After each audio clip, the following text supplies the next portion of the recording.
Après, oui. Bien. Très cher étudiant, bonjour. Alors, en continuation de ce qu'on avait commencé la semaine dernière, et même la séance avant, pour vous situer, on est dans le cours de marketing de base. Comme j'avais dit au début de ce cours, l'objectif étant de vous initier aux bases du marketing, afin que vous puissiez pas seulement être des responsables marketing aujourd'hui, mais que vous puissiez vous accaparer ces techniques, je dirais, de communication, cette stratégie marketing, et que vous puissiez l'adapter et l'utiliser à partir d'aujourd'hui. Parce que, vous vous rappelez, lorsque je parlais de l'introduction, cette matière, je disais que nous-mêmes, on vend une marchandise bien particulière qui est notre image, notre force de travail, et qu'on doit faire un marketing particulier qui est le marketing personnel.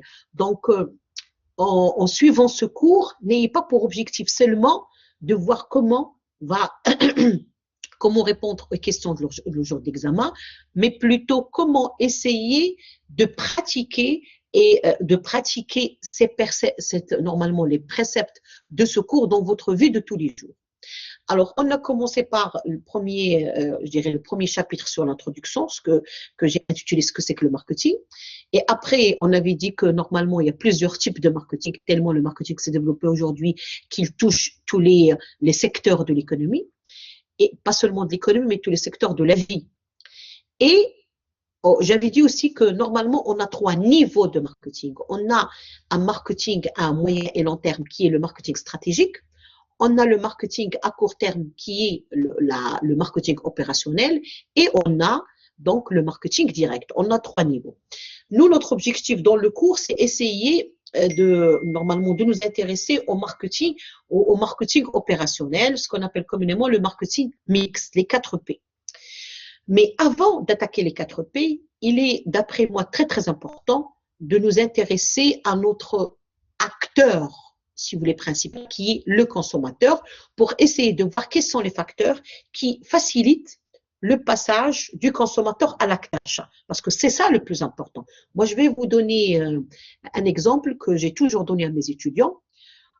Regardez, vous-même, lorsque vous dites, par exemple, vous voulez acheter quelque chose, par exemple, des chaussures, un parapluie, des bottes, des sacs, des espas. Bon, lorsque vous voulez acheter, mais que vous n'avez pas l'argent, sur votre bourse. Donc, vous voulez seulement aller flâner. Lorsque vous flânez, vous trouvez beaucoup de produits qui correspondent à vos besoins. Et vous dites, ah, c'est vrai, ce produit est excellent, ce produit est extraordinaire. Mais la semaine d'après, lorsque vous allez amener avec vous la quantité d'argent nécessaire pour faire vos courses, là, vous n'allez pas trouver les produits aussi beaux que ce que vous avez ressenti la première fois. Alors, je ne sais pas, mais ce soit pour vous, mais normalement, 80% des gens, ils font la même constatation. Alors, pourquoi il y a ces différences de situation? La différence vient du fait que lorsqu'on a la somme d'argent avec nous, donc on sait qu'on va passer à l'acte d'achat. Et lorsqu'on se dit qu'on va passer à l'acte d'achat, il y a d'autres, psychiquement, il y a d'autres variables qui entrent en jeu.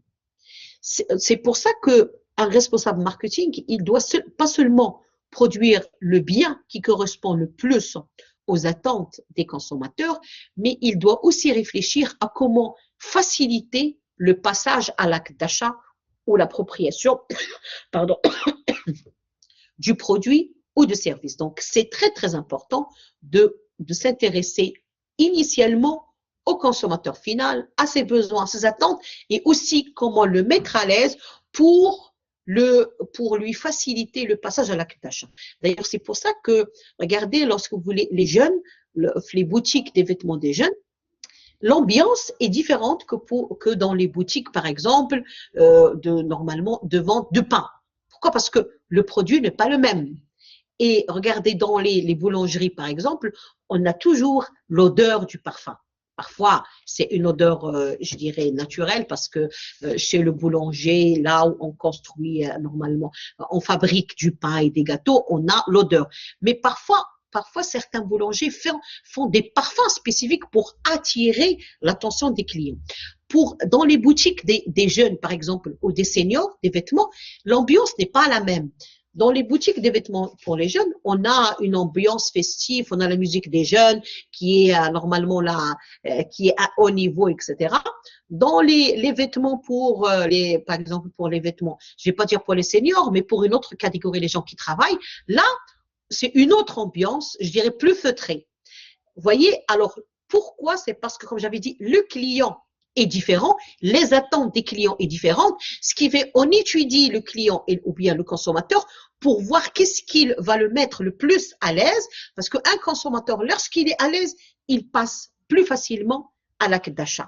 Donc, l'étude du consommateur et du comportement du consommateur est très, très importante. Mais on fait une étude pas pour des considérations thérapeutiques comme les psychologues, les psychiatres, non. Nous, on fait une étude pour voir comment appuyer sur je dirais, les bons boutons afin d'atteindre l'achat. C'est ça l'intérêt de l'étude du comportement du consommateur en marketing. Alors, donc, la semaine dernière, on avait commencé ce chapitre. Alors, bien sûr, on a des consommateurs qui sont différents. Dans un marché, on a différents types de consommateurs, ce qui fait, on a chaque consommateur, il a des goûts différents, des attentes différentes. Donc, là, la description des attentes des consommateurs fait intervenir plusieurs variables. Il y a par exemple des gens qui adorent acheter les produits high-tech.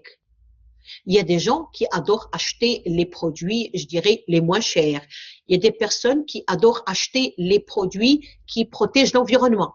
Vous voyez, chaque consommateur, il a des attentes différentes. Donc là, son comportement est impacté par des variables différentes. Ce qui fait, moi, si je veux vendre mon produit à un consommateur X, je dois, et là ça se fait au niveau du marketing stratégique, je dois premièrement scinder le marché en plusieurs catégories, ça veut dire prendre un marché et dire quels sont les types, je dirais, de consommateurs. Et là, je vais donc diviser le marché en plusieurs groupes, ce qu'on appelle en le marketing segments. Donc, je vais diviser le marché en plusieurs segments. Chaque segment a des caractéristiques différentes. Ce qui fait pour chaque segment, soit je vais donc, ça dépend, et là lorsque je fais la segmentation, après je dois faire un choix. Est-ce que je vais proposer un produit pour chaque segment ou bien, parce que là ça demande bien sûr, ça demande, je dirais, des disponibilités financières, techniques, etc., ou choisir seulement un segment et me spécialiser, ce qu'on appelle le ciblage. Donc, on commence par segmenter le marché et après, on commence par cibler un ou plusieurs segments. Ça, c'est un autre cours, vous allez avoir, Inch'Allah, le master, mais ça, c'est, je dirais, les premières étapes qu'on fait. C'est essentiellement étudier le marché, scinder le marché en plusieurs segments et après prendre une décision, est-ce que je vais cibler un ou plusieurs segments? Alors, pourquoi normalement, le fait de diviser le marché en plusieurs segments est important. C'est parce que ça me permet je dirais, de regrouper, de voir dans un groupe quels sont les critères, les points en commun. Et comme ça, je vais intégrer normalement ces variables dans mon produit. Je donne un exemple. Regardez pour acheter les limonades, par exemple. Ça va? Regardez que les limonades, on a plusieurs types. On a les bouteilles à 2 litres, on a les bouteilles à 1 litre, on a les 33 centilitres, on a les canettes normaux et on a la petite canette. Pourquoi, d'après vous? C'est des produits, normalement, qu'on a fabriqués parce que on a constaté que dans le marché des limonades, on a plusieurs types d'acheteurs. On a des gens qui achètent la limonade pour toute la famille. Donc là, il faut des bouteilles de 1,5 litre, 2 litres. On a des gens qui boivent de la limonade dans les cafés, les 33 centilitres. On a des gens qui boivent de la limonade normalement dans les fast-foods. Et là, on a des canettes. Voyez-vous, et aujourd'hui, on a des jeunes qui aussi, vu que la majorité des jeunes maintenant, ils consomment de la limonade, mais ils n'ont pas intérêt à consommer une grande quantité. Donc là, ils ont inventé les petites canettes. Vous voyez, on a scindé le marché en fonction des attentes des clients et pour chaque segment, on a produit je dirais, un bien. C'est le même produit. Ici, c'est le même produit, c'est seulement le packaging qui a changé, mais il y a des produits aussi qui, parfois, on scinde le marché et pour chaque segment, on produit un bien spécifique. Moi, l'exemple que je donne aussi toujours, c'est pour les vêtements. Les vêtements, il y a une société, que je ne vais pas la nommer, il y a une société qui produit des tricots comme ça en laine pour normalement les seniors et pour les moins jeunes. Alors, les seniors, ça veut dire les gens qui ont plus de 60 ans, c'est des gens qui ont de plus en plus froid. Ce qui fait, eux, ils produisent le même bien, mais avec des matériaux synthétiques qui je dirais, proposent comment je vais appeler ça, normalement, c'est des produits qui tiennent beaucoup plus chaud que les vêtements pour les jeunes, ou le plus important, c'est le design. Vous voyez, c'est la même société, mais elle peut produire deux biens pour deux segments différents. Donc, ça dépend de la stratégie de l'entreprise. Mais à ce niveau, ce qu'on doit savoir, c'est que pour que notre stratégie marche et que notre produit ou service marche, on doit obligatoirement connaître le client cible et connaître quelles sont les variables qui impactent le passage à l'acte d'achat. Donc, les comportements des consommateurs sont très complexes et leur description fait intervenir plusieurs variables. Alors, regardez, moi, ce que j'ai toujours fait avec mes étudiants, c'est que l'examen, je pose des questions sur ce que j'ai expliqué sans l'avoir intégré dans le cours. Parce que moi, mon cours, c'est le même. Moi, je donne, c'est l'ossature du cours. Mais les explications, les exemples, chaque année, ils changent en fonction du contexte. Donc là, parfois, moi, je peux poser des questions à mes étudiants, des questions sur lesquelles ils doivent faire des recherches. Et ces questions-là, je peux les poser le jour de l'examen. Donc là, on est sur la segmentation. Vous devez obligatoirement chercher ce que c'est que la segmentation et l'intérêt de la segmentation. Voilà. Moi, j'écris comme ça, j'oublie pas. Je me goulou écrire dans le voilà. Bien. Alors, les comportements du consommateur sont très complexes et leur description fait intervenir plusieurs variables. Alors là, je l'ai expliqué la dernière fois, avant d'intégrer ce chapitre et d'aller normalement de discuter quels sont les facteurs qui influencent le comportement du consommateur, j'ai commencé par donner quelques définitions très importantes, ce que c'est qu'un comportement, ce que c'est qu'une attitude. Et on avait dit que les attitudes impactent les comportements. Les attitudes sont des prédispositions acquises par l'individu et qui l'amènent à agir tel ou tel. Ça veut dire qu'on se dit, par exemple, moi, je n'aime pas, je sais pas moi, les oranges. Voilà, ça c'est une prédisposition. Je n'aime pas, je les aime pas. Ce qui fait le fait de ne pas les aimer va impacter mon comportement. Le comportement, ce sont des actions. Donc, vu que moi, je n'aime pas l'orange, je ne vais donc jamais acheter, par exemple, des limonades à base d'orange, des jus à base d'orange. Donc, on a des attitudes et on a des comportements. Et ceci, je les ai expliqués la dernière fois. La même chose pour les besoins, les motivations et les freins. Là aussi, je les ai expliqués. Et je me suis arrêtée, je crois, normalement à cette phrase d'Abraham Maslow. Et bien sûr, obligatoirement, vous devez connaître qui est Maslow. Alors, Maslow en économie, c'est lui qui est connu pour avoir étudié la pyramide des besoins, la pyramide de Maslow. Alors, donc, et là, c'est une phrase que j'ai toujours adorée, issue de son livre Motivation and Personality, donc, qui a été publié en 1970. Alors, la phrase stipule que l'être humain est un animal frustré, rarement satisfait au-delà d'une courte période. Lorsqu'il a assouvi un désir, il lui en vient un autre. Quand il est comblé, un autre surgit à sa place, puis un autre encore. L'état de désir permanent est caractéristique du genre humain. C'est une phrase très longue qui est profonde. Prenons chaque partie de cette citation à part. L'être humain est un animal frustré, rarement satisfait au-delà d'une courte période. Ça veut dire que l'être humain, déjà, il a toujours des besoins de plus en plus nouveaux. Il peut aujourd'hui avoir soif. Donc, cette soif, on doit combler ce besoin par de l'eau. Lorsqu'il va boire de l'eau, il va avoir un autre besoin. Peut-être qu'il aura faim. Lorsqu'on va lui donner à manger, il aura besoin, je ne sais pas moi, d'aller au cinéma ou bien d'aller au théâtre. L'état de désir permanent, c'est l'être humain, il est comme ça. Lorsqu'il a assouvi un désir, voilà, il lui en vient un autre. Donc, il y a toujours un besoin récurrent. Toujours.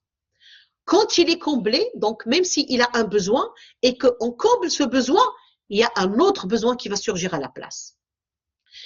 L'état du désir permanent est caractéristique du genre humain. D'ailleurs, nous, en arabe, on le dit toujours. Ça veut dire que l'être humain, il est toujours comme ça. Il a toujours besoin d'autre chose. Et donc, le marketing, il a une longue vie devant lui. Alors, comment peut-on définir le comportement du consommateur? C'est l'ensemble des actes des individus directement reliés à l'achat et à l'utilisation des biens économiques. Regardez ici, pourquoi j'ai intégré cette phrase, c'est pour vous dire que moi, ce qui m'importe le comportement du consommateur, c'est pas des considérations thérapeutiques, c'est pas pour le corriger, non, c'est pour comprendre normalement quels sont les facteurs qui facilitent son passage à l'acte d'achat. Donc, c'est pour moi comment je définis le comportement du consommateur en marketing, c'est l'ensemble des actes, donc l'action des individus directement reliés à l'achat ou à l'utilisation des biens économiques et de services. Ceci englobe le processus de décision qui procède et détermine ces actes. Ça veut dire, je me dis, j'ai un consommateur et j'ai un produit. Alors, avant qu'il passe à l'acte d'achat, quels sont les facteurs qui vont faciliter le passage à l'acte d'achat ou freiner ce passage? C'est ça l'intérêt de l'étude du comportement du consommateur pour moi. Alors, dans cette étude du comportement du consommateur en marketing, on a trouvé qu'on a deux types de facteurs qui impactent le consommateur. On a des facteurs personnels et des facteurs d'environnement. Alors, donc là, rappelez-vous, pour que vous ne vous perdiez pas, ce qui impacte le comportement du consommateur, il y a deux facteurs principaux. Les facteurs personnels, ça veut dire des facteurs qui sont en relation avec le consommateur lui-même et des facteurs qui sont en relation avec l'environnement du consommateur. Alors, les facteurs personnels, deux types. On a les facteurs sociodémographiques et les facteurs psychologiques. Les facteurs sociodémographiques, l'âge. L'âge impacte le passage à l'acte d'achat. Est-ce qu'on est jeune ou moins jeune? Marié ou pas.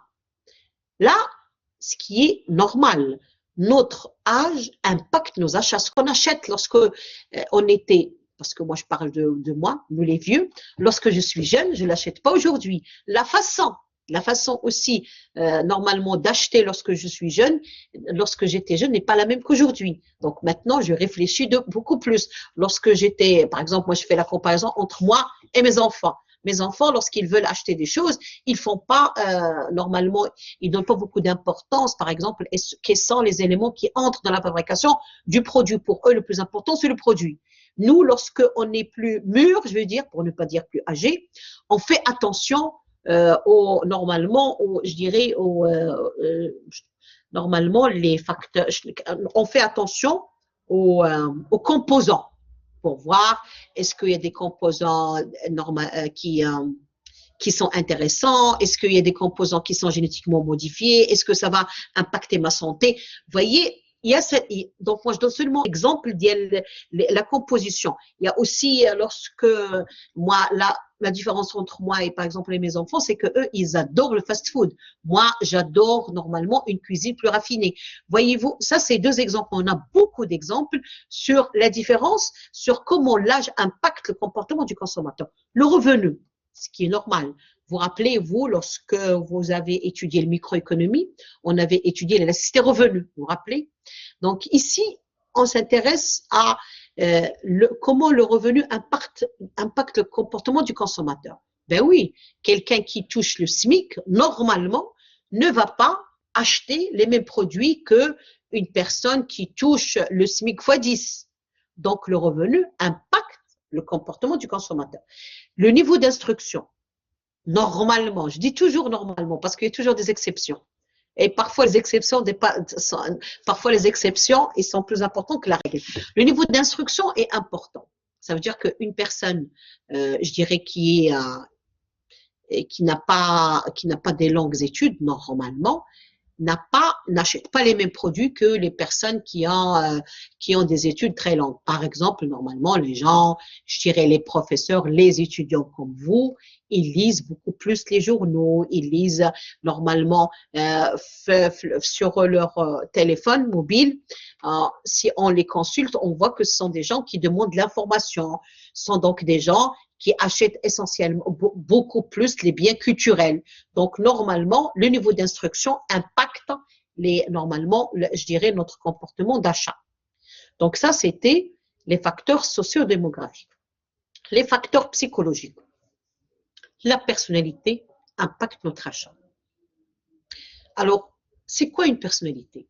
C'est une configuration unique de caractéristiques, croyances, comportements et habitudes que chaque individu représente.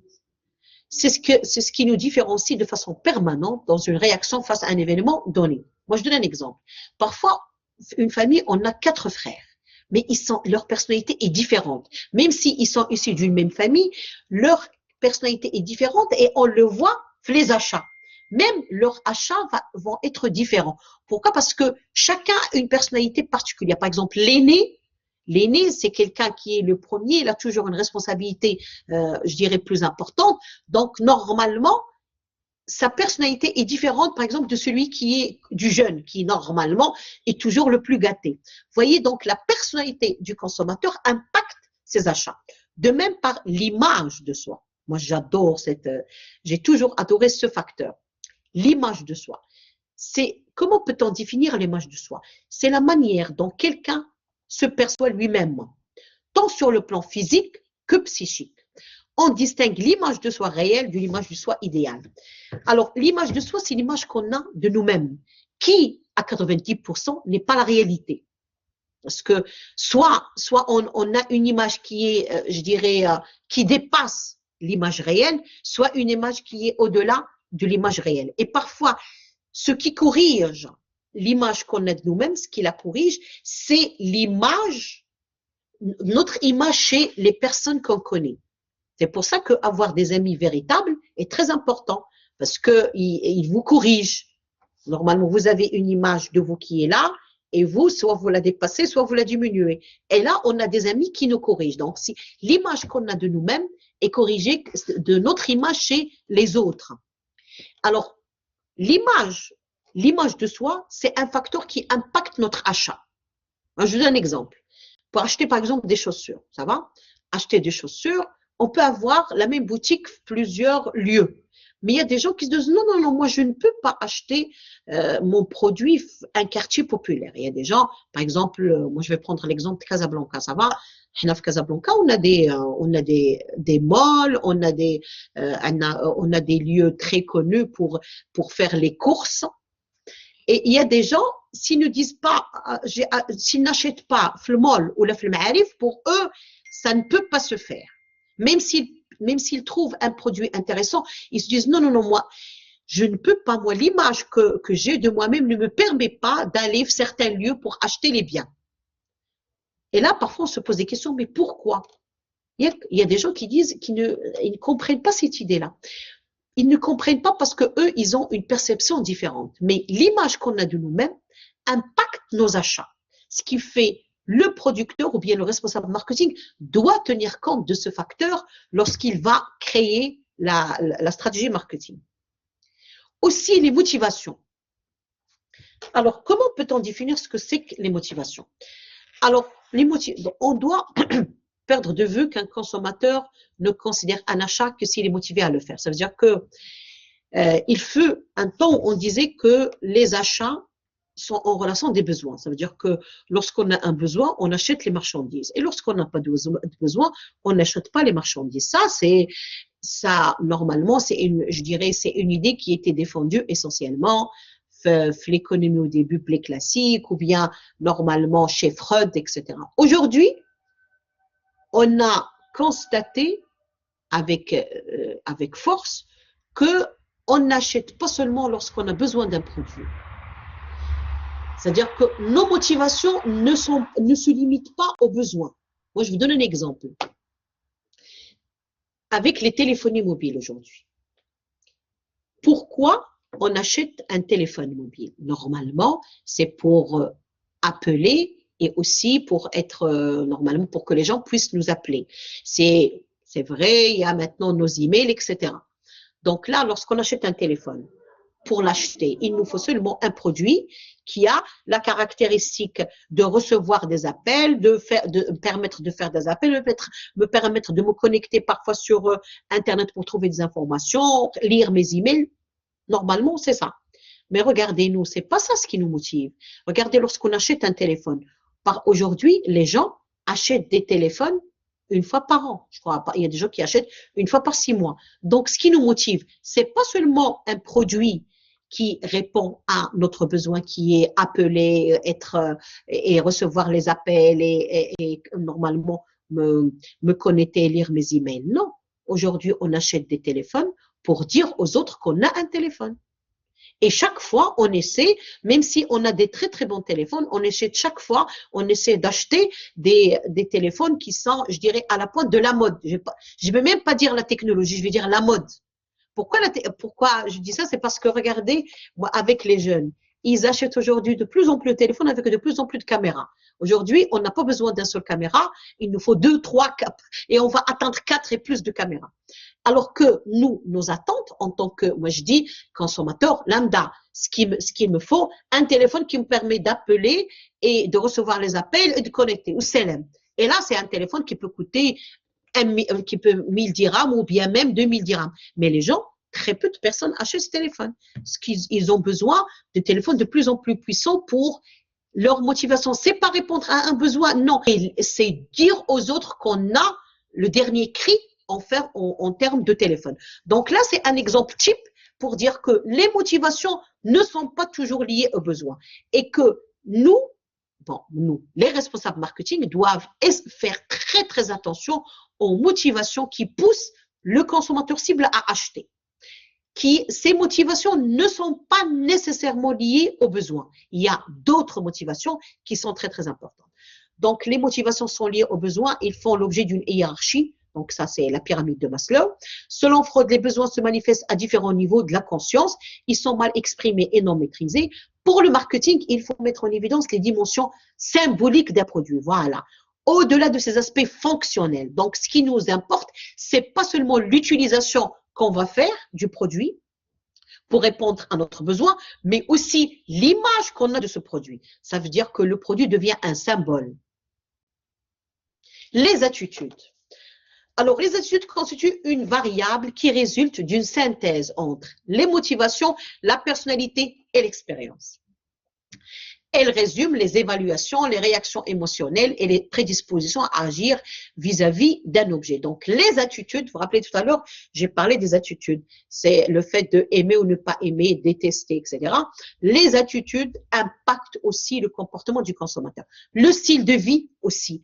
Le style de vie, il repère de façon synthétique le mode de vie adapté par un individu et s'exprime par des activités. Moi, je donne un exemple, le style de vie. Regardez, c'est comme les gens, par exemple, qui pour eux, la protection de l'environnement est très importante. Donc, ces gens-là, lorsqu'ils vont faire leur achat, ils vont toujours faire attention au produit. Est-ce que c'est un produit qui va normalement impacter la nature ou pas?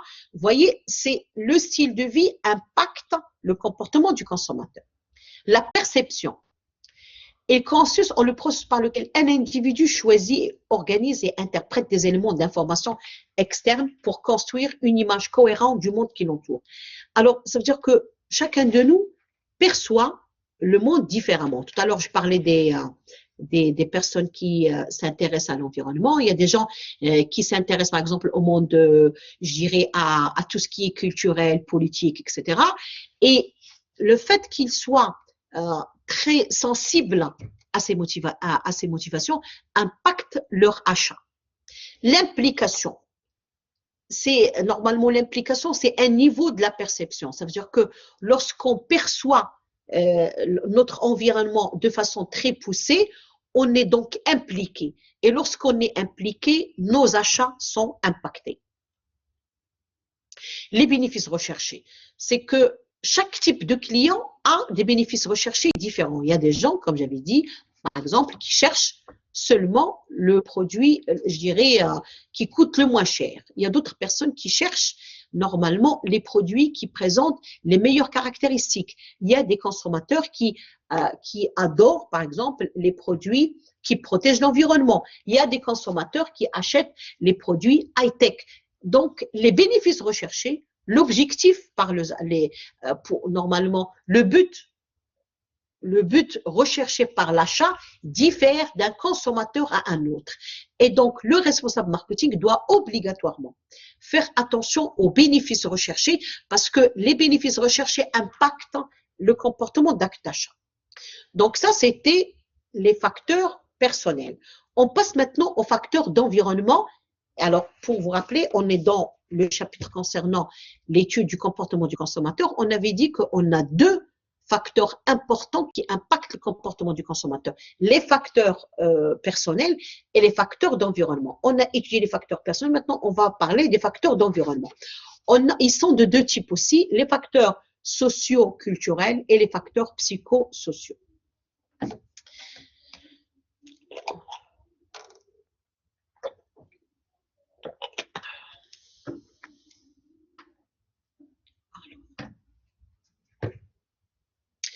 Alors, les facteurs socioculturels, la culture, la sous-culture et la classe sociale impactent le comportement du consommateur. Alors, c'est quoi la culture? La culture, c'est un ensemble de valeurs, de normes et des attitudes créées par les humains et qui sont caractéristiques d'une société et qui sont transmises d'une génération à une autre et qui conduisent à des schémas communs de comportement. Alors, ça veut dire que la culture normalement d'une société impacte ses achats, ce qui est normal. Parce que lorsqu'on parle de marketing, on parle aussi de territoire. Regardez, les produits qui marchent au Maroc ne sont pas les mêmes que les produits qui marchent en Russie, par exemple. Pourquoi? Parce que le territoire ou bien la société, elle a une culture. Et cette culture impacte ses achats. Moi, je donne un exemple.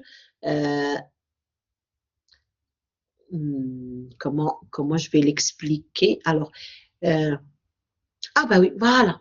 Pour, par exemple, nous, on est un pays, normalement, dans la religion, c'est l'islam, normalement, n'est-ce pas? Donc, normalement, nous, on ne boit pas, on ne mange que les produits halal, c'est ça? Ce qui fait, regardez McDonald's, qui est une enseigne internationale. Normalement, je n'ai pas faire la publicité, mais c'est un cas que vous connaissez. Regardez, au Maroc, on fait toujours attention pour dire que ce soit tous les enseignes de fast-food écrivent produits halal, comme si nous, mais c'était important de dire pour eux de dire produit halal parce que normalement la société marocaine c'est une société qui est, je dirais, un peu conservatrice. Lorsqu'on part, par exemple, en Europe, on n'a pas normalement, on ne donne pas beaucoup d'importance à cette caractéristique. Donc, vous voyez, la société, la culture impacte normalement le passage à l'acte d'achat. Ce qui fait les gens, par exemple, au Maroc, ils font attention, est-ce que la viande est halal ou pas? Donc là, la culture, ça c'est un élément de culture. Et là, cette culture impacte nos achats. Et entre guillemets, la culture est très, très, très importante. Je dirais, d'après moi, la culture fait partie de notre ADN. Si on perd notre culture, on se perd.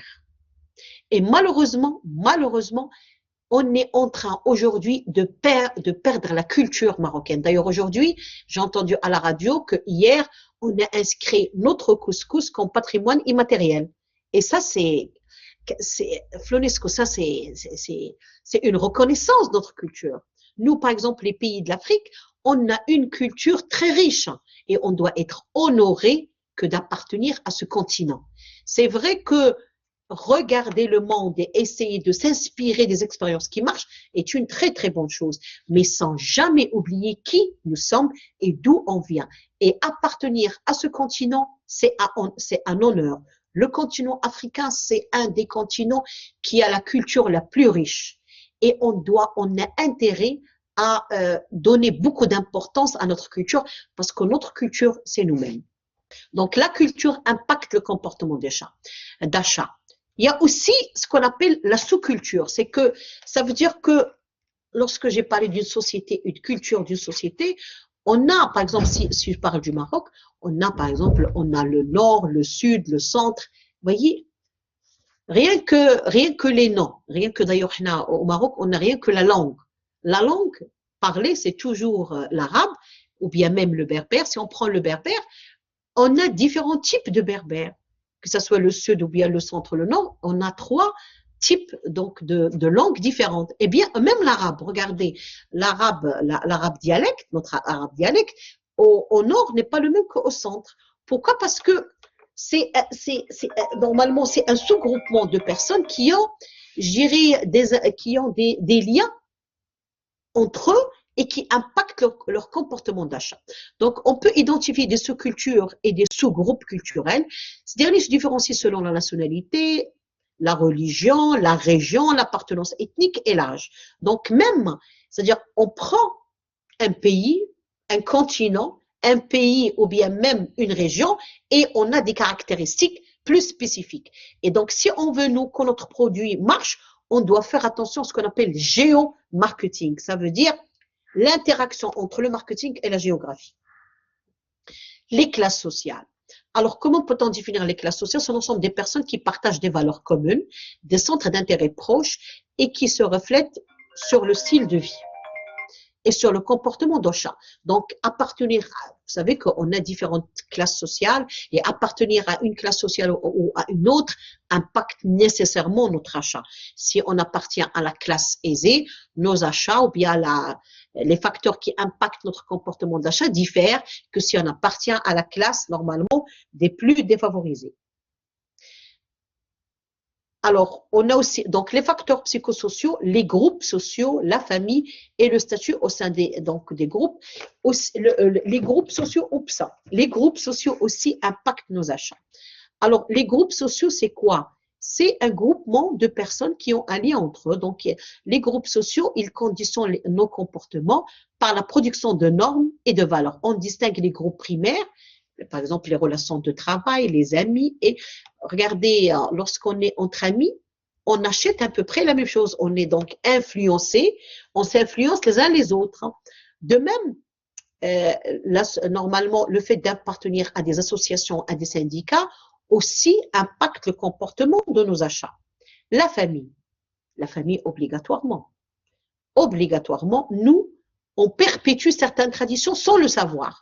C'est qu'on achète des produits qui font référence à ce que achetaient nos mamans ou nos parents lorsqu'on était jeunes. Ce qui fait la famille impacte nos achats. De même, le statut, enfin, le rôle et nos rôles. Ça veut dire, bon, selon le statut de l'individu au sein de son groupe, son comportement change. Vous avez un groupe d'amis et il y a toujours des leaders et des suiveurs, ce qui est normal. Et le statut et le rôle impactent le comportement d'achat. Vous savez qu'il y a certaines expériences, certaines campagnes, voilà, essentiellement pour les jeunes. Les jeunes, surtout le collège ou le lycée, ils achètent essentiellement les espadrilles et il y a toujours des modes. Et on a fait une étude sur l'impact du statut de certains jeunes et leur rôle sur le comportement d'achat de toute l'école. Alors, et on a constaté que véritablement, lorsque on a un leader, une personne connue, un collège qui achète un produit, nécessairement les autres achètent le même produit. Ce constat est très important pour un responsable marketing parce que là, qu'est-ce qu'il fait? Il peut donner même le produit comme cadeau normalement au leader et les autres, ils vont suivre. Ce qui se passe dans le monde du foot, par exemple, lorsque la Coupe du Monde de foot, où on voit donc les joueurs les plus connus qui sont en contrat avec certaines marques, lorsqu'on voit le joueur qu'on aime avec la marque X, obligatoirement, on va l'acheter. Vous voyez donc, le statut je dirais, d'une personne impacte le comportement du consommateur. Et bien sûr, je termine avec l'image de soi. Alors, l'image de nous-mêmes est, comme j'avais dit, corrigée par l'image qu'on a normalement, il est corrigé par, si vous voulez, l'image de nous chez les autres. Donc, l'image de soi, c'est l'image de nous-mêmes, plus l'image de soi idéale, plus l'image du soi d'autrui. Donc, nous, pour avoir une image de nous-mêmes, on fait toujours référence aux autres. C'est une bonne chose, mais il faut toujours limiter ou bien corriger cette image si on veut véritablement acheter des produits qui nous correspondent et si on veut vivre la vie normalement, je dirais la vie normale, voilà. Même si une vie normale n'est pas toujours l'objectif. Donc, on doit toujours se corriger les uns les autres. Ne jamais s'arrêter à l'image qu'on a de nous-mêmes, mais essayer de nous corriger par l'image de nous chez les autres, essentiellement normalement ceux qui nous sont les plus proches, ceux qu'on connaît, parce que ce sont ces gens-là qui vont nous corriger. Et on a toujours besoin de se corriger les uns les autres. Alors, en conclusion, on peut dire que l'étude du comportement du consommateur est très, très importante et sa réussite va conditionner la réussite de la segmentation et du positionnement et aussi de toute la stratégie marketing qui va venir après. Alors, je vais m'arrêter là. Inch'Allah, la séance prochaine, on va étudier, on va commencer la politique du produit. Je ne sais pas, est-ce qu'il y a des questions? Essayons de voir, voyons voir les surprises. Déjà, alhamdoulilah, il y a très peu de participants. Ça veut dire que les étudiants ne sont pas réveillés. Est-ce que ce live sera enregistré? Oui, oui. Vous allez trouver normalement le cours. Le cours, vous allez l'avoir sur le site de la faculté. Donc, le cours, il est toujours là.